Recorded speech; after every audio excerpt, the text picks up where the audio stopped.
Hi everybody, let's start our today's business standard. So news is like new policy unlocks government data for all. So now there are certain restriction on the government policies and data which were not available for those accesses now which has been now granted to the all people.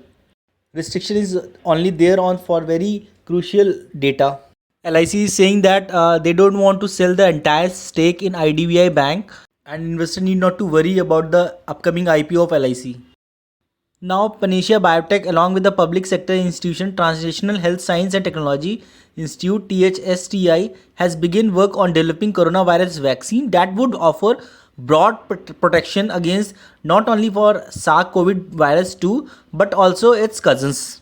And now, Biological E vaccine Corbavax has received emergency use of authorization from the Drugs Controller General of India (DCGI).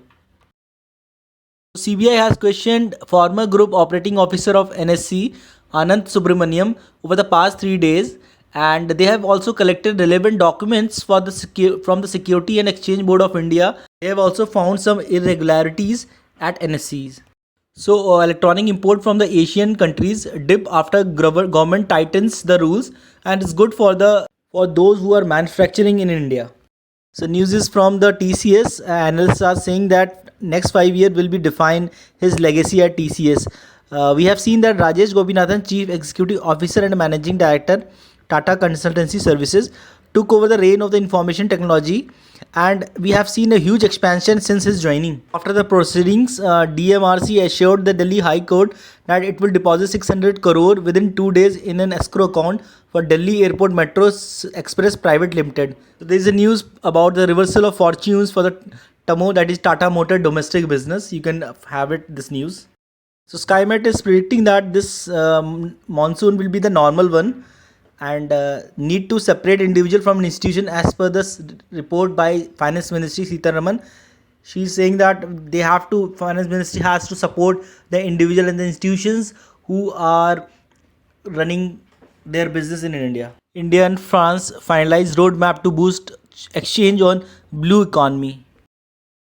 So now Goa-based edtech startup Bright Champs, valued at nearly $500 million, announced that it will now accept cryptocurrencies such as Bitcoin, Tether, and Ethereum as mode of fee payment. So, Enforcement Directorate on Monday raided the premises of India Bulls Finance Center in Delhi and Mumbai. This is in connection with money laundering allegations made against the firm and promoter Sameer Gehlot in April 2021. CBI quizzes ABG Shipyard former CMD in fraud case. JSPL, that is Jindal Steel Plant and Power, has set its eye on state-run Rashtra Ispat Nigam Limited and NMDC Iron and Steel Plant. As per the report by Nokia, India to have 350 to 400 million, around 40 crore 5G users by 25-26. We are seeing the domestic air travel to cross pre-COVID-19 levels in 2 months, as per by Scindia. So freeing separatists, Ukraine region on card. Peace plan will not work, as per Putin. This is saying Russia has the list of Ukrainians to be killed or sent to camps. New worry arises for Jack Ma. The Chinese authority told the national biggest state-owned firm and bank to start a fresh round of checks on their financial exposure and other links to Ant Group Corporation. Japanese Parliament Committee on Monday approved the government's record $940 billion initial spending plan for the next financial fiscal year. Ex-Pak spy chief named in the massive Credit Suisse corruption leakage. Pakistan former spy chief and architecture of the Mujahideen network against the former USSR invasion of the Afghanistan has made one of the name among the 1,000 other high-profile figures around the world in a massive leak of secret banking data from the leading Swiss bank. So TVS Group ready to split to grow. So there are certain signs of economic recovery on the charts. So let's see what will happen.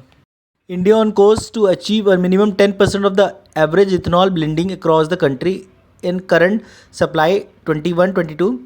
If the quantities offered and finalized so far by the oil marketing companies and sugar firms are any indication, trade and industry sources.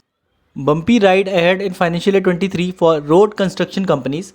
Likely slowdown in orders, higher interest rates could weigh on shares. So business of NSC, Zoom dispute hiccups. Its net profit jumped 101% to 3,447 crore in December 21 and net sale rose 69%. So the war news is like Russia may lose access to financial market advanced goods if invasion occur as per the European Union chief. So Reliance may benefit most from the hydrogen policy as per the analyst. Lalu gets 5-year jail term in fifth fodder scam case. So now we are seeing that COVID waves getting smaller in India. Retail and recreation visits high, record high. Sudoku lovers, your Sudoku is here. And for the result of the day, yesterday's Sudoku, you can find here. 2 arrested in Bajrang Dal activity killing in Karnataka. Hijab should be kept out of schools. Government retaliates in High Court. News from the sports background. Volleyball rebranded. Serving yes with the NBA inspired model. So that's all for the today's news. Keep watching yourself, keep updating yourself, and keep yourself financially active.